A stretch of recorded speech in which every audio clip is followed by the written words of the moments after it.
Don't calculate. आहे जी गर्दी होते महिलांची, महिला भगिनींची, मी त्यांना आवाहन करतो की 15 दिवसाचा जो कालावधी होता तो आपण 31 ऑगस्टपर्यंत वाढवलेला आहे. त्यामुळे महिला भगिनींनी, माझ्या बहिणींनी काही काळजी करू नये. त्यांची योजना त्यांना जुलैपासून त्याचा लाभ मिळणार आहे. आणि ज्याच्याकडे शाळेचा दाखला असेल, जन्माचा दाखला असेल, वोटर लिस्टमध्ये नाव असेल, पिवळं आणि केसरी रेशन कार्ड असेल, अशा लोकांचा डेटाबेस आमच्याकडे तयार आहे. त्या डेटाबेसचा पण वापर पूर्णपणे आम्ही करू. त्यामुळे महिला भगिनींनी अगदी गडबडून आणि घाबरून जाण्याची कारण नाही.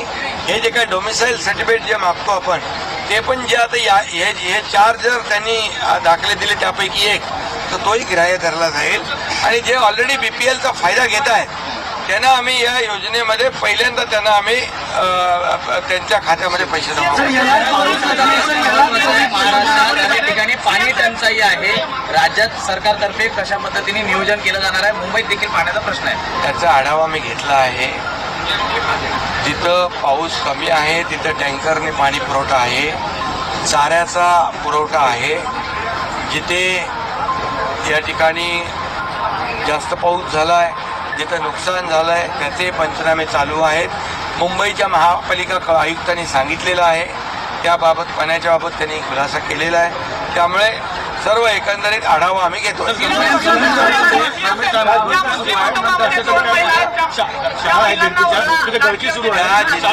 जिल्हा परिषदमध्ये मी शिक्षण मंत्र्यांना आणि शिक्षण सचिवांना तात्काळ सूचना देतो की अशा जिथे जिथे असे प्रकार आहेत गळतीचे, ते तात्काळ त्याच्यावर उपाययोजना.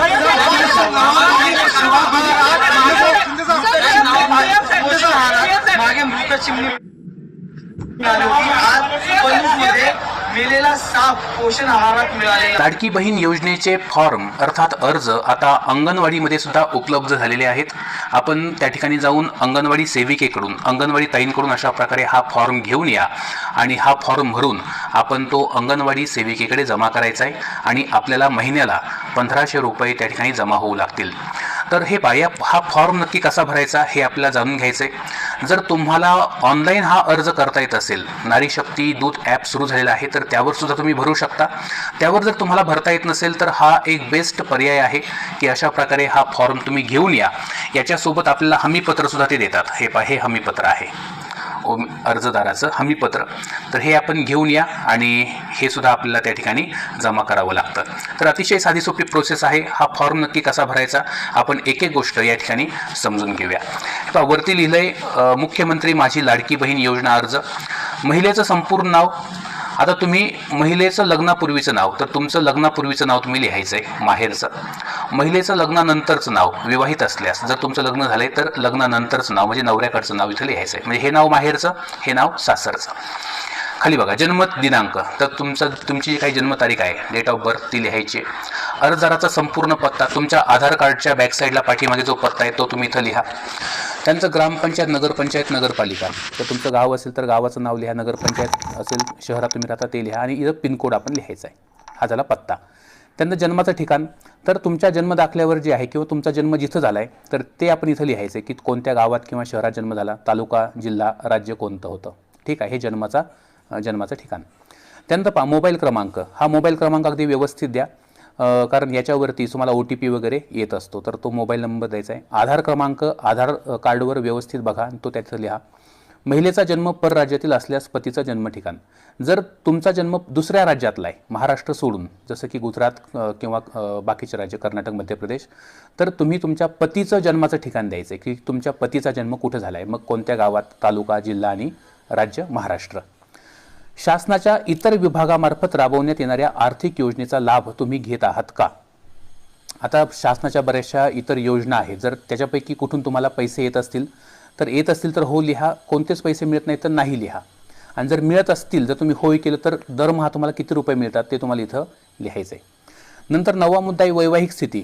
तुम्ही विवाहित असाल तर इथं विवाहित लिहा, घटस्फोटित असाल तर ते लिहा, विधवा, परित्यक्ता, निराधार, अविवाहित जे असेल ते तुम्हाला या ठिकाणी लिहायचं आहे. आता पहा, अर्जदाराचे बँक खाते असलेल्या बँकेचा तपशील.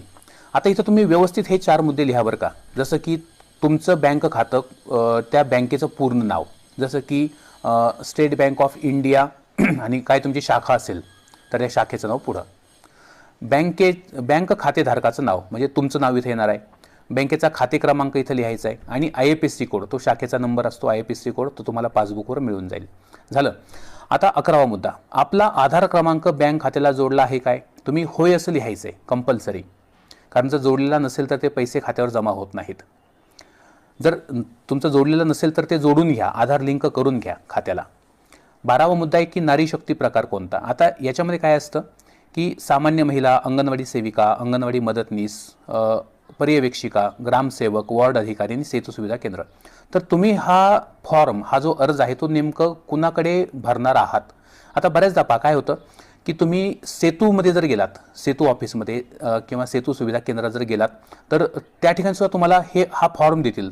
या फॉर्मच्या तुम्हाला 2 प्रती देतील आणि या दोन्ही प्रती तुम्ही व्यवस्थित भरायच्या आहेत. तर तिथं खून करताना ही करा, सेतू सुविधा केंद्राचं म्हणा, कारण तुम्ही त्या ठिकाणी हा फॉर्म भरलाय आणि या 2 प्रती भरल्यानंतर एक प्रत ही सेतूमध्ये राहते आणि दुसरी प्रत ही तुम्हाला अंगणवाडीमध्ये नेऊन द्यावी लागते कंपल्सरी.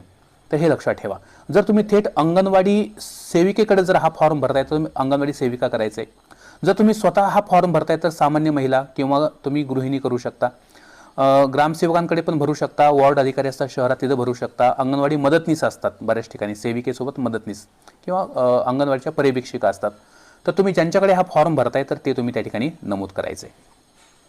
13वा मुद्दा आहे पहा, या ठिकाणी सगळी कागदपत्र ही सादर करायची आहेत. कोणकोणती? तर तुमचं आधार कार्ड तुम्हाला द्यायचं आहे, तुमचं अधिवास प्रमाणपत्र म्हणजे डोमासाईल द्यायचं. जर डोमासाईल नसेल तर जन्माचा दाखला तुम्ही देऊ शकता किंवा शाळा सोडल्याचा दाखला दिला तरी सुद्धा चालतंय. आता अजून काही ऑप्शन आहेत की 15 वर्षापूर्वीचं जर तुमच्याकडे डोमासाईल नाही आहे किंवा जन्माचा दाखला पण जर नसेल तर तुम्ही 15 वर्षांपूर्वीचं रेशन कार्ड देऊ शकता, मतदार ओळखपत्र देऊ शकता, जन्माचा दाखला आधी सांगितला आणि शाळा सोडल्याचा दाखला दिला तरी सुद्धा चालतं. या 4 पैकी कोणतंही एक डॉक्युमेंट आपण द्यायचं आहे. डोमासाईल असावंच असा काही नियम नाही, परंतु हे डॉक्युमेंट 15 वर्षापूर्वीचं पाहिजे. आता तिसरी गोष्ट, उत्पन्नाचं प्रमाणपत्र आपण द्यायचं आहे. पण जर तुमच्याकडे पिवळं रेशन कार्ड आहे किंवा केशरी रेशन कार्ड आहे तर उत्पन्नाचं प्रमाणपत्र देण्याची गरज नाही. चौथी गोष्ट, तुमचं हमीपत्र. आता हे हमीपत्र या ठिकाणी त्यांनी ऑलरेडी अंगणवाडी सेविकेने दिलेलं आहे. हे अर्जदाराचं हमीपत्र, हे अर्जदाराचं हमीपत्र. तर हे हमीपत्र आपण द्यायचं आहे. आता हमीपत्रात कसं आहे बघा, त्यांनी बरेचसे मुद्दे सांगितलेत की मी घोषणा करते की माझ्या कुटुंबाचं एकत्रित वार्षिक उत्पन्न 2.5 लाखापेक्षा अधिक नाही. माझ्याकडे उत्पन्न प्रमाणपत्र नसल्याने मला पिवळं केशरी रेशन कार्ड आधारे प्रमाणपत्रातून तुम्ही सूट द्या. माझ्या कुटुंबातील सदस्य आयकरदाता म्हणजे इन्कम टॅक्स पेयर नाही आहे. मी स्वतः किंवा बरेचसे मुद्दे आहेत. तुम्ही सगळ्याला काय करायचं, टिक मार्क करायची, बरोबरची खून करायची या ठिकाणी, बरोबर करायचं आणि मग मी वरीलप्रमाणे घोषित करते की वगैरे वगैरे. इथे अर्जदाराची सही आणि नाव आहे. तुम्ही वरती सही करायची, तुमची सही, आणि इथं खाली तुमचं नाव टाकायचं. ठीक आहे, सही करा, नाव टाका.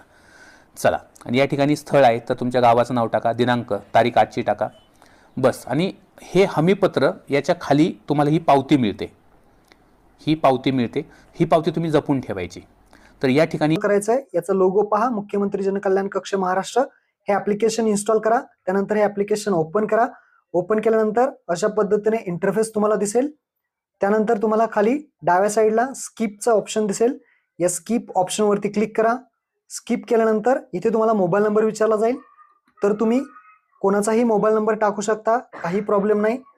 तुमचा जो काही मोबाईल नंबर आहे तो इथे टाका. त्यानंतर टर्म्स अँड कंडिशन स्वीकारा वरती क्लिक करा.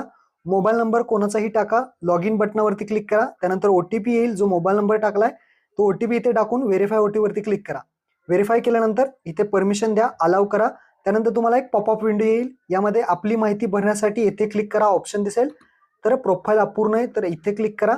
आता तुम्हाला पूर्ण नाव टाकायचं आहे, तुम्ही तुमचं पूर्ण नाव इथे टाका. त्यानंतर तुमचा ईमेल ID इथे टाका आणि त्यानंतर तुम्ही कोणत्या जिल्ह्यातून आहात तो जिल्हा, तुम्ही कोणत्या तालुक्यामधून आहात तुमचं इथे तालुका टाका. त्यानंतर आता नारी शक्ती टाईप विचारलाय, तर आता तुम्ही कोण आहात, म्हणजेच इथे तुम्हाला सामान्य महिला आहात का, व्यक्ती आहात का, बचत गट अध्यक्ष, बचत गट सचिव, बचत गट सदस्य, गृहिणी, अंगणवाडी सेविका मदतनीस, ग्रामसेवक अधिकारी, सेतू केंद्र. तुमचं जे काही मोबाईल नंबर आहे तुम्ही टाकलेला आहे, तर तुम्ही कोण आहात तर हे ते सिलेक्ट करा आणि अपडेट करा ऑप्शनवरती क्लिक करा. जे कोणी तुमचे असेल ते तुम्ही अपडेट करून घ्या. तुमची प्रोफाईल अपडेट केली की तुम्ही आता कोणाचेही फॉर्म याच्यामधून भरू शकता. कोणाचाही फॉर्म भरण्यासाठी आता इथे या नारी शक्ती दूत या ऍप्लिकेशन वरती इथे पहिलं ऑप्शन आहे त्यावरती क्लिक करा आणि इथे मुख्यमंत्री माझी लाडकी बहीण योजना आहे त्यावरती क्लिक करा. मुख्यमंत्री माझी लाडकी बहीण वरती क्लिक केल्यानंतर याला परमिशन द्या. आता हा फॉर्म ओपन होईल. आता ज्या महिलेचा तुम्हाला फॉर्म भरायचा आहे त्या महिलेचे इथे संपूर्ण नाव टाकायचं आहे. आधार कार्ड वरती जसं असेल तसं स्पेलिंग चुकू नका.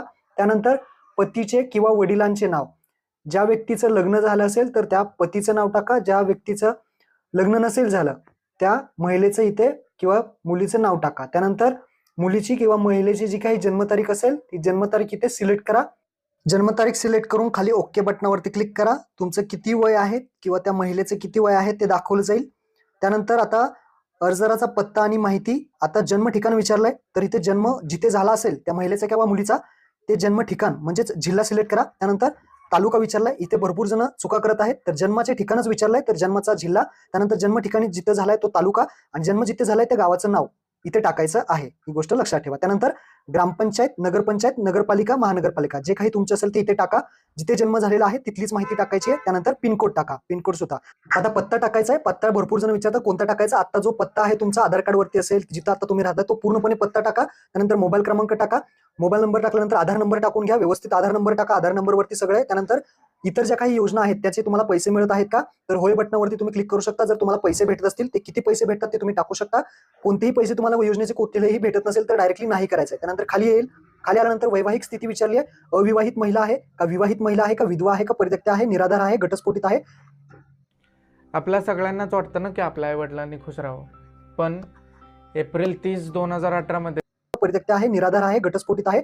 जी काही महिला असेल त्या महिलाची जी काही वैवाहिक स्थिती आहे ती सिलेक्ट करा. त्यानंतर बँकेची इथे माहिती विचारली आहे. जसे की बँकेचं नाव टाका. Bank of Maharashtra, bank of India जे काही असेल ते टाका. बँकेचं खातेधारकाचं नाव तुमचं म्हणजेच महिलेचं नाव इथे येईल. बँकेचं खाते क्रमांक, बँकेचा अकाउंट नंबर टाका. IFSC कोड टाका. बँकेच्या पासबुकवरती सगळी माहिती दिलेली आहे ती व्यवस्थित इथे टाकून घ्या.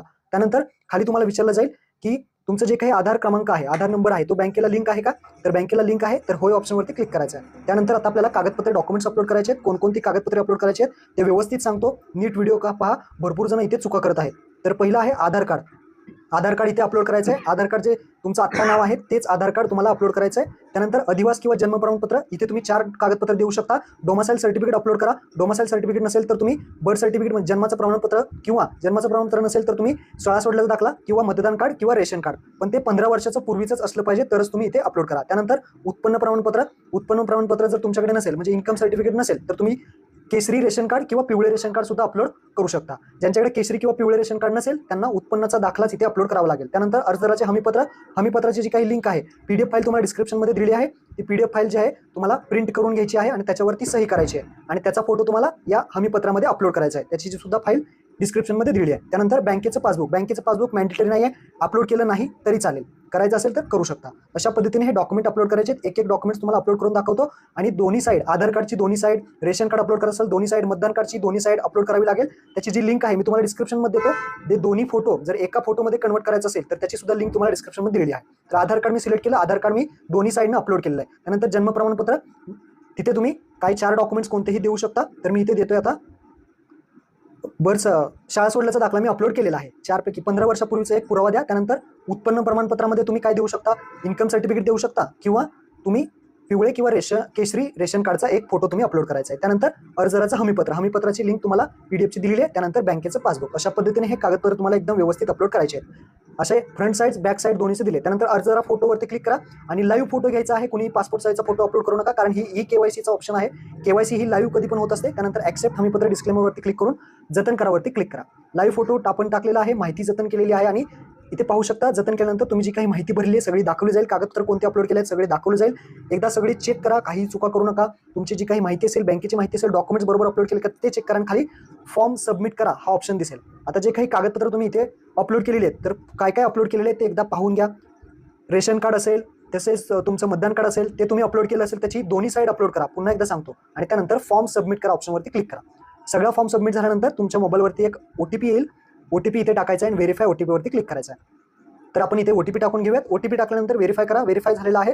तर अशा पद्धतीने आपला जो फॉर्म आहे आता सबमिट झालेला आहे. Survey has been successfully submitted. अशा पद्धतीने तुम्हाला एक कोड येईल, सिटीजन तुमचा दिसेल, त्यावरती क्लिक केल्यानंतर तुम्ही पाहू शकता तुमचं ऍप्लिकेशन पेंडिंग दाखवतंय. कधी ऍप्लिकेशन केलं सगळी माहिती दाखवली जाईल. त्यानंतर पुन्हा होम पेजवरती या नारी शक्ती दूतवरती आणि इथे केलेले अर्जमध्ये तुमचा अर्ज पाहू शकता. यानंतर जर काही प्रोसेस असेल तर आपल्या व्हिडिओ चॅनलवरती येईल.